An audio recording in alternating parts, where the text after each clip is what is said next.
You know, if you don't get your arc, yes, okay, you get your arc for 1 round, but that's not going to kill someone most of the time. So that's wave 12 done. Yep. On to wave 13. Because and wave 13. The 2. Wave 13 brings us 2 ships from The Last Jedi. So this is our film tie-in selection for, when is it, next Thursday? The Last Jedi comes out, yeah. So these have arrived just in time. Next Friday. Oh yeah, I think the UK gets like that Thursday set of preview screenings. Yes. And first up, we have got the very chunky packaged Resistance bomber. This is a big old box and a big old ship in the process as well. Ghost box, I'd argue. It's certainly a hefty thing. Let's see if we can get this out. That's a fair comment, Wojtek. It's just I think that there is an argument to be made of removing the stress to get arc the next round as well. I'd rather 2 shots with less modification than one shot with multiple modifications because, at that point, I think it becomes a build to taste thing. To be honest, does. they're both completely viable options. And Maul is there if you want rerolls. Yeah. I mean, I don't know why you'd have Bosk. What does Bosk do? If you miss on an attack, you can gain a stress to take a focus target lock, I think. Apologies for all the rustling back here. Yeah. The bomber is proving very thoroughly packaged. Something else I just thought of as well is if you have Maul and Gunner, and that first attack misses, the second one does. If the second one hits... If the second one hits, you can remove it that way instead. Yeah, and then you do another 2 hard. So actually you get some dice mods on the second attack, but if they're accepting the first attack anyway, then it's like, alright, then you take a damage. You know? Well, if that attack misses, i.e. you roll absolutely dead nothing. You got your modification for next attack. Yeah. Yeah, that is tightly packaged in there. Yeah, they don't want this one to escape. So, the Resistance Bomber, the BSF-17. This is quite a big ship, and, interesting to note, has a very tiny peg on the bottom. That is a tiny peg. But to be fair, where would you put the peg slot? Yeah, I think that one's going to just mount directly onto a base. Well, that turret's in the way. Yeah. So maybe not. Maybe one peg will do it, I think. So this is also the centre of gravity thing It's as well. going It's to be quite held tall. magnetised for any magnetised players there. Yeah. this is a chunky beast of a ship. Yeah. Both in terms of its model and in terms of its stat line. There is a lot of meat to chew through if you are trying to take one of these down. I think it's a Corellian ship because it's definitely not a Mon Cal ship, that's for sure. It's not as graceful as a Mon Cal ship. I'm just going to lay it there. So, as it's a large ship, we get a nice little rules leaflet that comes with it. That covers all of the standard stuff like what is a large ship setup, how does that work, how do all of your bomb works, what does a zero stop do, because that's on the dial, and importantly it also covers launching bombs, which is something we will come to once we start looking at the upgrades. And one thing I noticed as you were flicking through that, it didn't have a mission in there, which most... They haven't ships for a that little size. while. They've stopped doing missions in these large packs, it Yeah. seems. I think they've realised people don't really care about them, I which think is as sad. well, very much. it's possible that the BSF-17 might have come with a mission, except for the fact that this rules pamphlet is already completely fully packed. There isn't any space. There's a lot of specific new rules to cover in this. Spoilers, the TIE Silencer doesn't have one either. I don't think that has... Oh, does it have a rules leaflet? No scenario. Interesting. No scenario in there, though. So they seem to have stopped doing missions, which is sad, because I like them. I do too. Yeah. I only they played don't the old one or two, but still. They don't get played very often, but... The faculty mentions, I'm cooking, so it's difficult to write it lost at the minute, but think about Outlaw Tech Maul Dengar and a YV666 as a perma-fortress. Yeah, because Outlaw Tech... Just stop, hit, remove stress, stop, hit, remove stress. Yeah, it's interesting. It's definitely an definitely interesting. different take on ship flying. But Evening Terry. So, 4 new pilots.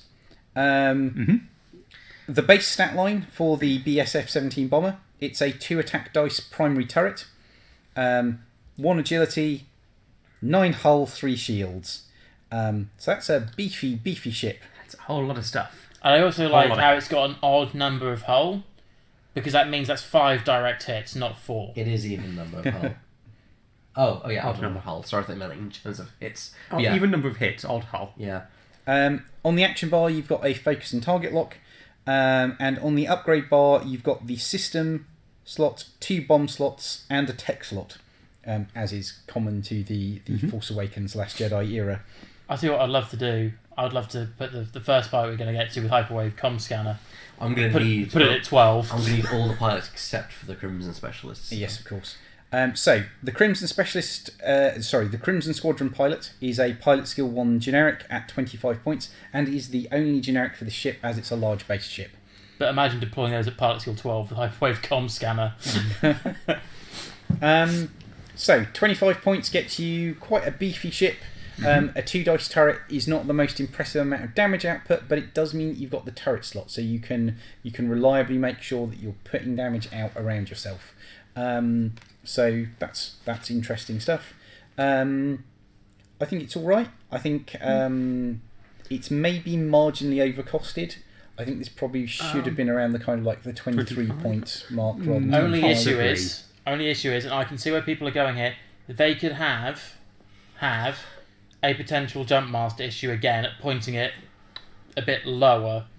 You see what I mean? It's a very different beast to the jump Yeah. master. I understand very that. different It's thing. got 1 less agility. It's got a few extra shields. In terms of its hit points here. It doesn't But- reposition is the big thing. That's the big thing. It doesn't about reposition, and it doesn't Less have as good a pilot dial. skill.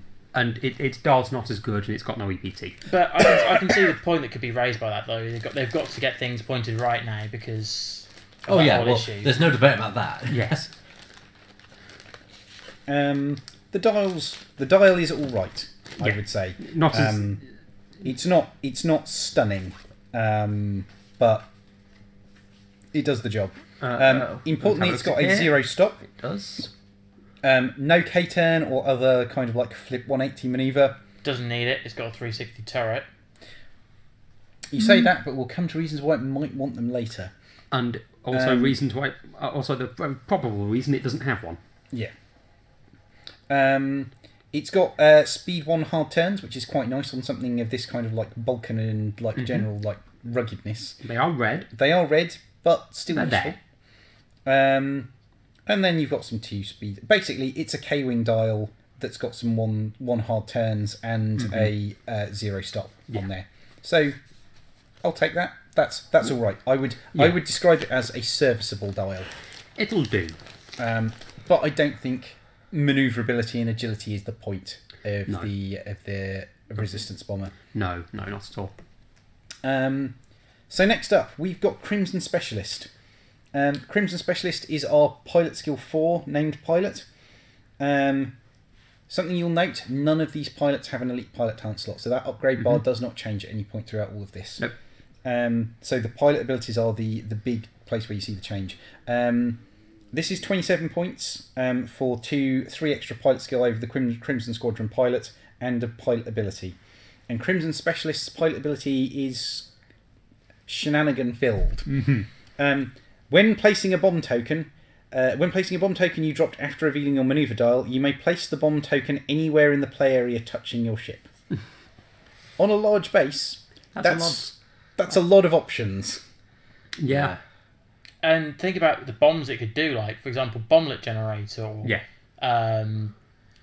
or proton bombs we were discussing last night, for example. If only you could do ion it bombs. with the clusters. That's what I wish you could Yeah, do. but how broken would that be, though? Yeah, I know. That would be ridiculous. And also, Yeah. theoretically, if you were to drop that and it's touching your base, It blows up instantly. because you're touching it. But you're not overlapping. That's the difference, I believe, isn't it? Yeah, you have to be overlapping to detonate a bomb.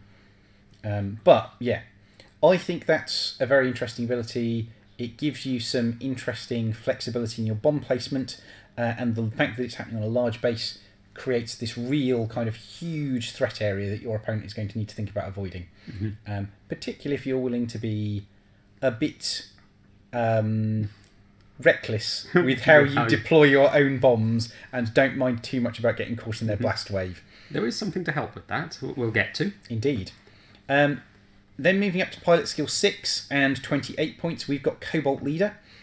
Cobalt Leader, they have the pilot ability, when attacking, if the defender is at range 1 of a bomb token, the defender rolls 1 fewer defense dice to a minimum of 0. So drop people's agility if they're near bombs. It's okay as an ability. And weirdly, this is going to feed into the same comments we've been saying about Saturation Salvo. This is kind of reliant on there being bombs lying around that haven't done anything useful yet. Yeah. So either that means that you've dropped some action bombs and they haven't all gone off, which, you know, if that's cluster bombs, there's a reasonable chance that you hit someone with 1 or 2 clusters and the others stick around. Yeah. Or it means that you've dropped a Coronet or something else of that nature and it's still on the battlefield.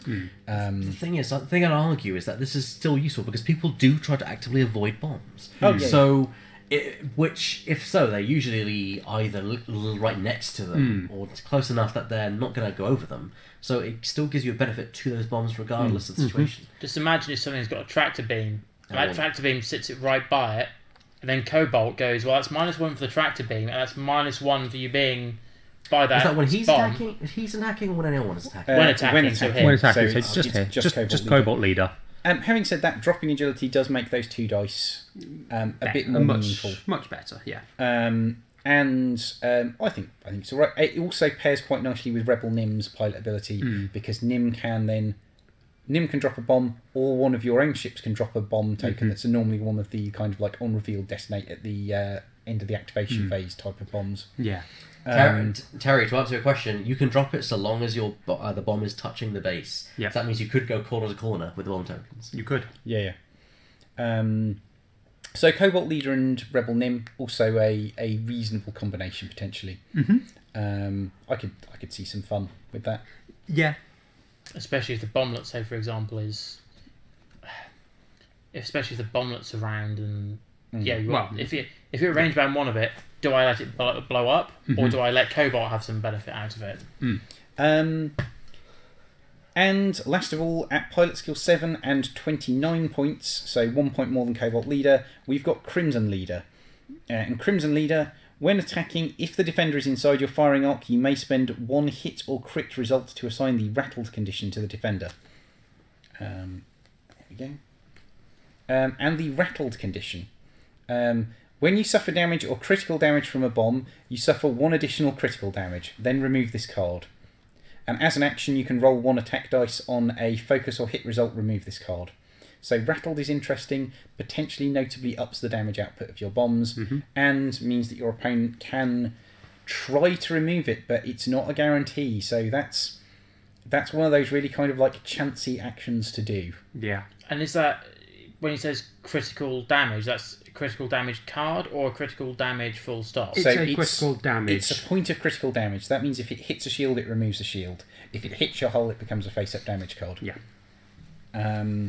So I like rattled. I think Crimson Leader has some interesting usage as a result of that. Yeah. I also think you're going to trigger rattled a total of maybe twice during a game, because you'll get to shoot Crimson Leader once on the approach, and then maybe you'll haul Crimson Leader slowly around to get something in arc again and get another shot. Yeah. But it's not going to be something you get to trigger every turn. Does she have any PT?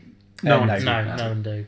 There are no PTs. We discussed that before we came in here, didn't we? Kind of in common with a lot of these dedicated bombers. So like the Punisher and like the K-Wing, no EPT slots across any of them. Yeah. Unlike the Punisher and the K-Wing, there is actually space on the upgrade bar for them to put an EPT slot in there if they'd wanted. So this is a deliberate choice rather than just a necessity of ship design. Yeah.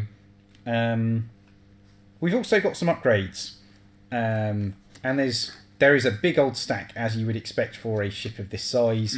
There's a fair few that we have seen before. Yes, indeed. So, in terms of things we've seen before, you get 2 copies of Coronet.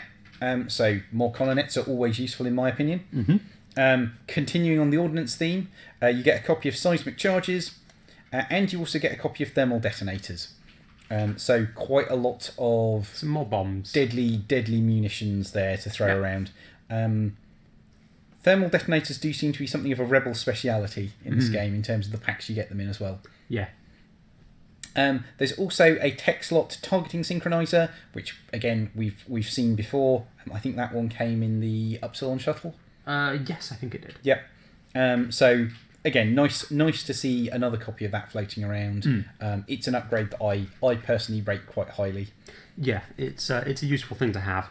And in particular, it has interesting effects on the resistance bomber because you've got access to the targeting synchronizer and a system slot for fire control system, so you can fire, establish a target lock, and then someone else can use that target lock. Yes. Felsi's asked, is Rattle restricted to arc?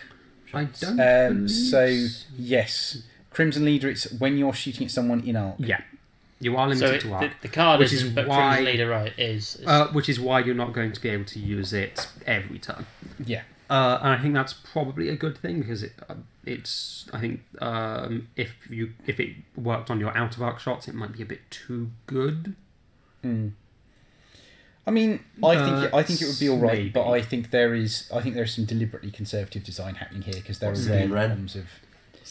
That's why there's no crew slot. Yeah, that's and definitely We also why- discussed this the as well. designers have specifically said in an interview the reason that there is no crew slot on the resistance bomber is so you can't put Sabine on there. And just imagine one of those with 3 bombs and one of the first cards we're going to touch in here.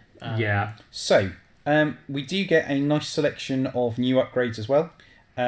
Starting off, you get 3 copies. That's right, 3 copies of Trajectory Simulator.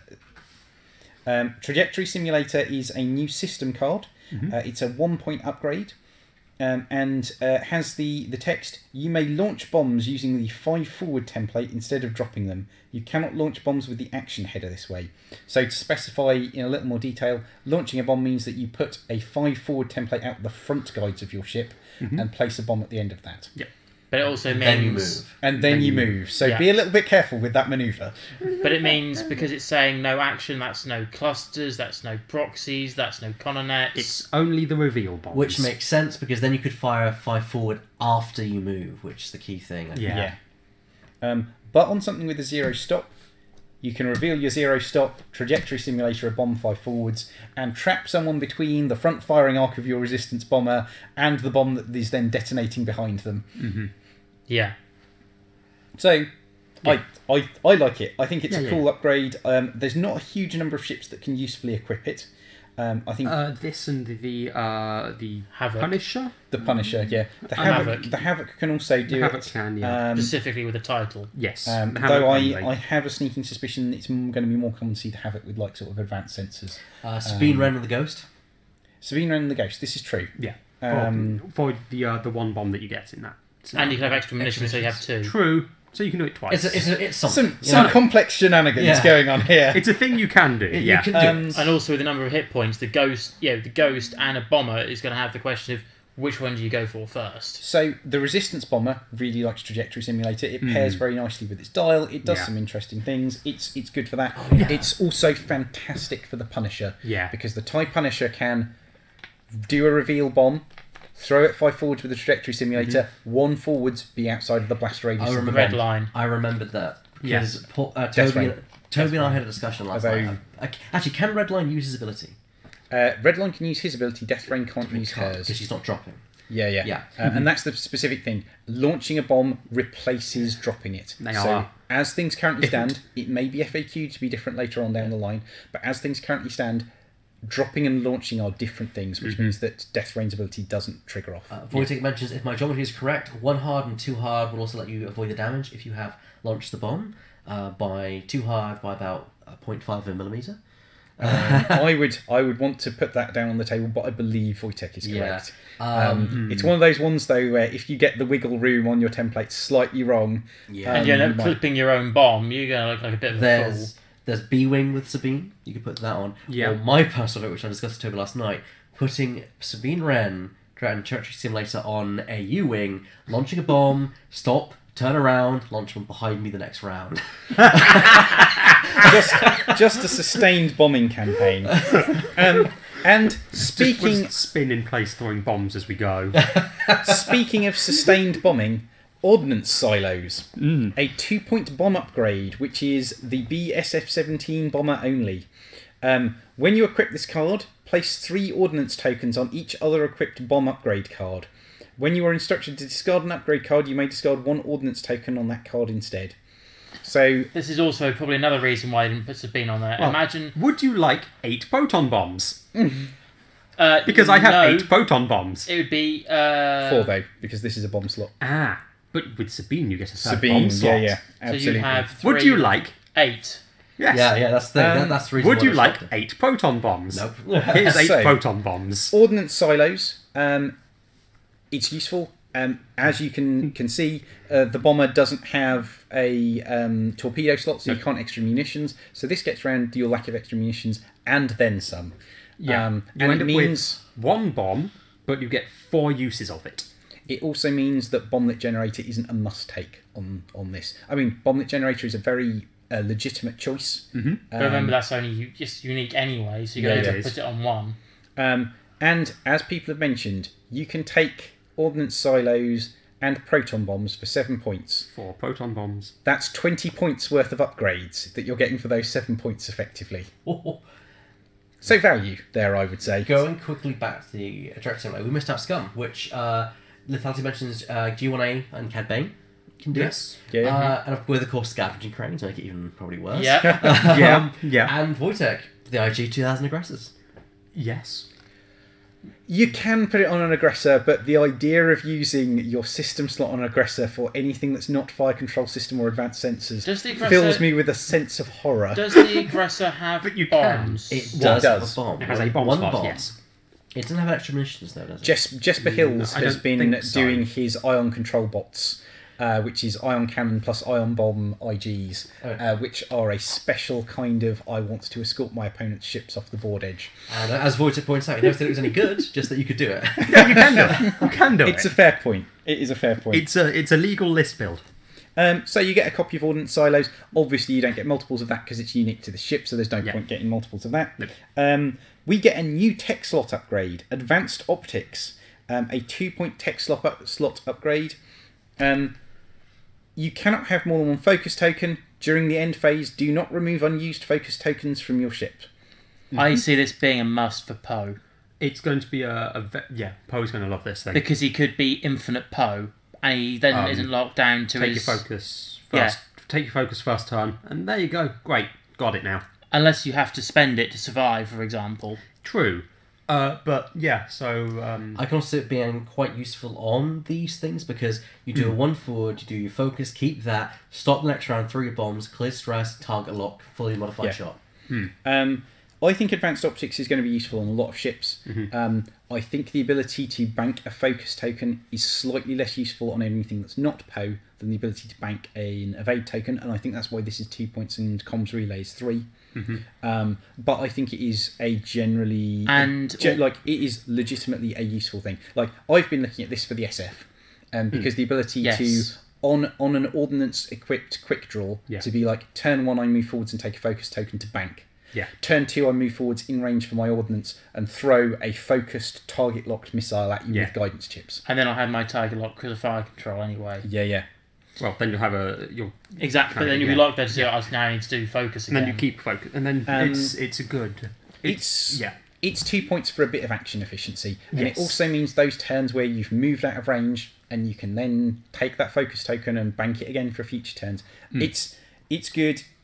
It's insanely good on Poe. Like it is almost going to be glued to most Poe builds, with the exception of Intensity Poe, who is going to be doing other things with his focus tokens. True. He's going to stay at. If you could put the intensity on Poe, he's going to stay as he currently is. And pleasingly, there's 2 of them as well. Right. So you're gonna have enough of these to like do some experimental list building. Yeah, one thing to think about, it's 2 points. I'm thinking of the Rebel other things that has a ability to keep focuses around. Ray, 2 points. The Mouldy Crow title, 3. It's in that sort of bracket of I can hold focus token kind of capacity as well. And it means that potentially the quad jumper can have it as well. So when Zuvio reverses, for example, he'll have a focus to attack with. So I think we're all very sold on advanced optics. Next up, we've got deflective plating, which is a BSF 17 bomber only modification. It's 1 point. When a friendly bomb detonates, you may choose not to suffer its effects. If you do, roll 1 attack dice. On a hit result, discard this card. So you are you have resistance to your bombs. Yeah, you have guaranteed resistance to 1 bomb and potentially resistance to more than that. Yeah. I think for a point it's useful, particularly on something like the BSF, which may want to do a lot of kind of like throwing bombs forwards and then moving into the bomb's blast radius and things like that. So I think it's good. I can see why they've locked it down to the BSF 17 only. Like making it limited to just this ship. Yeah. I think is quite important. Because I think it's flavourful and thematic For this one. Supposed to be for, yeah. I think it could potentially prove mildly problematic on some others. True. But I like it. I'm not 100% certain it needed the random roll discard, but I can see why it's there. Maybe. I mean, I think if it didn't, then it might be worth more than 1 point. Yeah, I suspect you'd be correct. I suspect it'd be a 2-point upgrade. Especially if you're launching bombs forwards, because what this does let you do, importantly, is I'm going to throw my bomb 5 forwards, and then I'm just going to fly into it and be fine. Yeah. Hopefully block and Yeah. And force you, I throw my bomb forward, I'm going to move to block you at the bomb, so you're going to hit it, and then I'm just going to sit here and not take any damage from it. This proton bomb will go off, deal you a face-up damage card, and I'll just be like, proton bombs? What are proton bombs? It's fine. I have shields. Especially if that's a 5 straight forwards and you do a 4 straight, it has a 4 straight on the dial, and you sit right on it. 3 straight. But it's a large base, so yeah. But if it then stops right there as well. I also like how you still get the effect, but you just might lose the cast. Even if it's not like you roll to see if it activates. Yeah, it's it's more like scavenger crane. It happens. Roll to see if you can do it again. Yeah. Going quick. Sorry. Oh no, go for it. Going quickly back to advanced optics. Lathazi's mentioned Scaro Plank, who can basically substitute his speed of maneuver for his agility value with exposed Dengar and advanced optics. So he drops his agility to 1. Says, "I'm not using that anyway." Yeah. And also, I have I have an extra attack dice now. Up to 3 has a focus modification. Dengar for rerolls. Yeah. I'm not sure it's good, but I am sure it's funny. Yes. And also, it's not only just the 3 dice. Imagine range bound 1 for 4. Yeah. Oh yeah. It's That's like stupid. I want to try that kind of stupid. Yeah. It's silly, but it's funny. The only and I problem like is it's pilot skill 5. There's a chance it blows up before it does its trick. It's silly and I like it. That's basically it. There we go. The Max Bull seal of approval. Yeah. This is nonsense. I like it. Last of all, we've got the Crossfire Formation title. So Crossfire Formation is a BSF 17 bomber only title. 2 points. When defending, if there is at least one other friendly resistance ship at range 1 to 2 of the attacker, you may add 1 focus result to your roll. So the list I built does work. Yeah. Good. I'm pleased with that. Just to be absolutely certain, I looked up this. Mm-hmm. There you go. You can see that the Rebel Alliance is part. It has the resistance. And it does talk about how they are sub-factions. As a question, then, does the resistance as the sub-faction cover the new Falcon pilots? It does, because it has the resistance icon on it. There we go. So it works if you're flying next to Ray or Old Han. New Han. New Old Han. New Old Han. He's new, but he's older. And ditto Chewie. New Chewie. Or even the resistant sympathizer. It does say here there are 3 primary factions in the X-Wing: Rebel, Imperial, and Scum.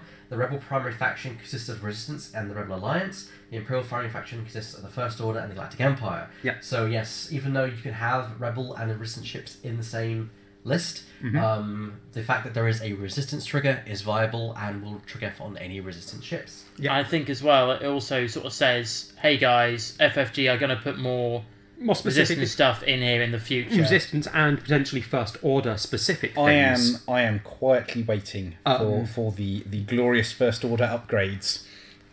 Which, well, clearly they're starting their sub-faction divisions. There was also debate whether how it affects like ships that say Rebel only or cars that say Rebel only, but it fixed it because Rebel is the primary faction, Rebel Alliance is the sub-faction. Yes. So It's that is an important distinction. That is the big old box that is the Resistance Bomber. A huge chunk of stuff, a huge chunk of upgrades, And a huge chunk of ship. This massive lump of plastic, which I personally think looks great. Yeah. No, I love it. It's no problem there, lethality. We just thought we'd confirm. Just make sure. Make sure that everything's all Make sure we're not talking nonsense. Besides anything else. That's why as they were doing it, I checked the rule book. Yeah. So that's. Shall we delay it even more and just talk about? Go for Yeah, it while I see package what's going things on. back up. There we go. So we got 3 lists contention for first place right now. Max Paul's